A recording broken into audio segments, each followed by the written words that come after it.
नमः शिवाय। एक बार नारद जी को यह अभिमान हो गया कि उससे बढ़कर इस पृथ्वी पर कोई दूसरा भगवान विष्णु का भक्त नहीं है।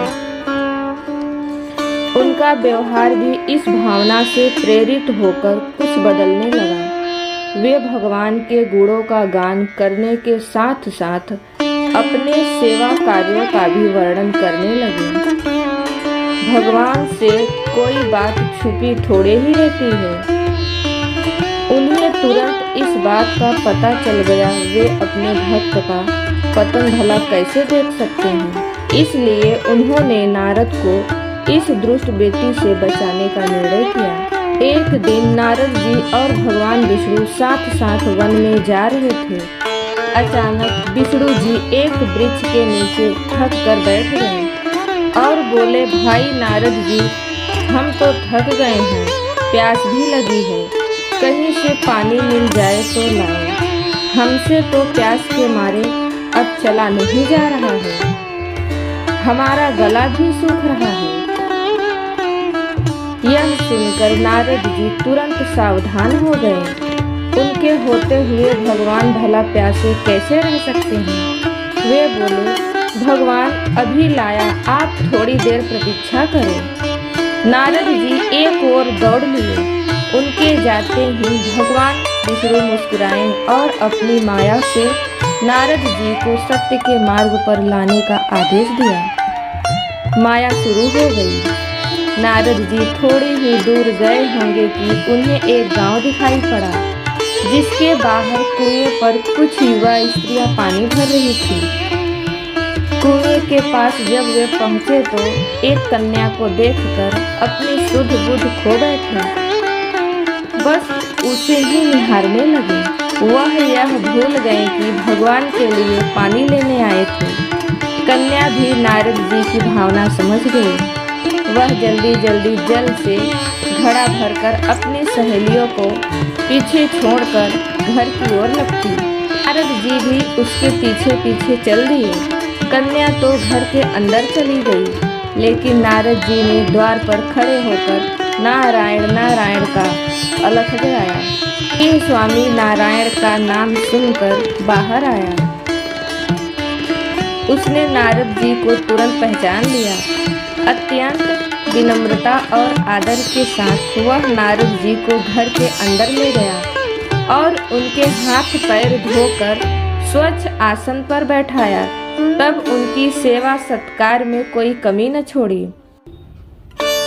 उनके आगमन से पहले तो धन्य बताते हुए गृह स्वामी ने अपने योग्य सेवा के लिए आग्रह किया। नारद जी बोले, आपके घर में जो आपकी कन्या जल का घड़ा लेकर अभी अभी आई है, मैं उससे विवाह करना चाहता हूँ। नारद जी की बात सुनकर गृह स्वामी एकदम चकित रह गए, लेकिन उसे प्रसन्नता भी हुई कि मेरी कन्या एक ऐसे महान योगी तथा संत के साथ जाएगी। उसने तुरंत स्वीकार कर लिया और नारद जी को अपने घर में ही रख लिया। 2-4 दिन पश्चात शुभ मुहूर्त में उसने अपनी कन्या का विवाह नारद जी के साथ कर दिया तथा उन्हें गांव में ही उतनी धरती का टुकड़ा दे दिया। खेती करके वे आराम से अपना और अपने परिवार का पेट भर सके। अब नारद जी की बीड़ा एक खूंटी पर टंगी रहती, जिसकी ओर उनका ध्यान बहुत कम जाता। अपनी पत्नी के आगे नारायण को वे भूल गए। दिन भर खेती में लगे रहते, कभी हल चलाते, कभी पानी देते, कभी बीज बोते तो कभी निराई गुड़ाई करते हुए जैसे जैसे पौधा बढ़ने लगे, उनकी खुशी का ठिकाना न रहा। फसलें हर वर्ष पकती कटती, अनाज से उनके कोठा भर जाते। नारद जी गांव के एक संपन्न किसान माने जाने लगे। वर्ष दर वर्ष बीतते चले गए और नारद जी की गृहस्थी भी बढ़ती चली गई। 3-4 लड़के लड़कियां भी हो गए। अब नारद जी को एक क्षण की भी फुर्सत नहीं मिलती थी। वे हर समय बच्चों के पालन पोषण तथा पढ़ाई लिखाई में लगे रहते अथवा खेत में काम करते रहते थे। अचानक एक बार तेज बारिश हुई और कुछ दिनों तक बारिश बंद होने का नाम ही नहीं लिया। बादलों की गरज और बिजली की कड़क ने सबके हृदय में भय उत्पन्न कर दिया। मूसलाधार वर्षा ने गांव के पास रहने वाली नदी में बाढ़ की स्थिति पैदा कर दी। चारों ओर पानी ही पानी फैल गया। कच्चे पक्के सभी मकान टूटने लगे। घर का सामान बह गया। पशु भी डूब गए। गांव में त्राही मच गई। नारद जी अब क्या करें? उनके घर में भी थोड़ा सा कीमती सामान बचा था। उसकी गठरी बांधी और अपनी पत्नी तथा बच्चों को लेकर जान बचाने के लिए पानी में से होते हुए बाहर निकलने लगे। नारद जी बगल में गठरी थामे, एक हाथ में एक बच्चे को पकड़े और दूसरे हाथ में अपनी पत्नी को संभाले हुए थे। पत्नी भी एक बच्चे को गोद में लेकर और दूसरे बच्चे का हाथ पकड़कर धीरे धीरे आगे बढ़ने लगी। पानी का बहाव अत्यंत तेज था तथा यह भी पता नहीं चलता था कि कहाँ गड्ढा है और कहाँ टीला। अचानक नारद जी ने ठोकर खाई और गठरी बगल में गिरकर बह गई।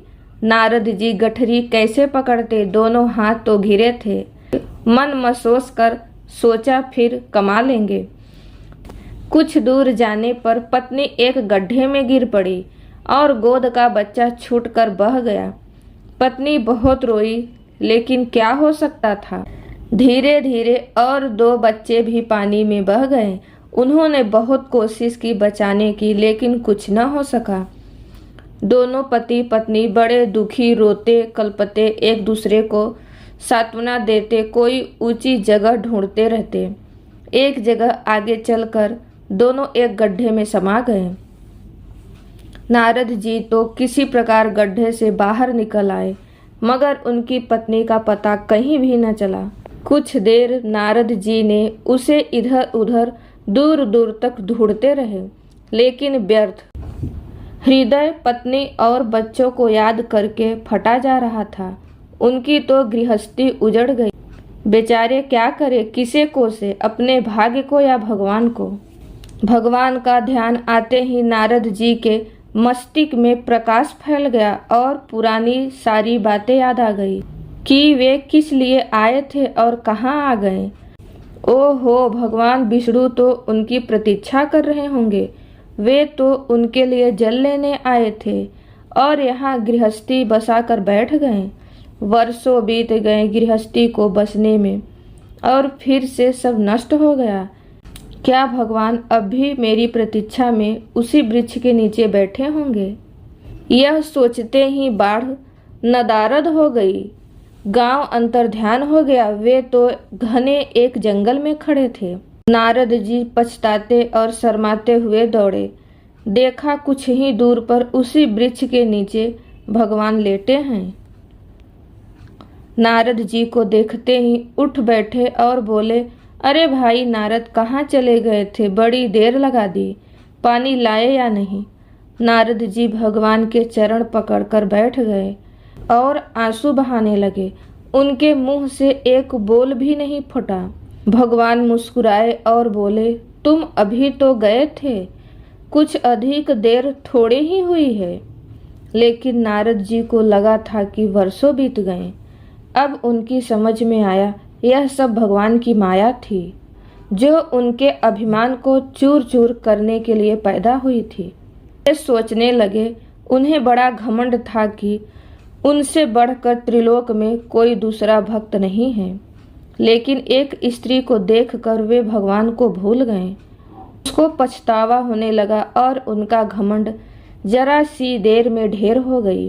वे पुनः सरलता और विनय के साथ भगवान विष्णु के गुणगान गाने लगे।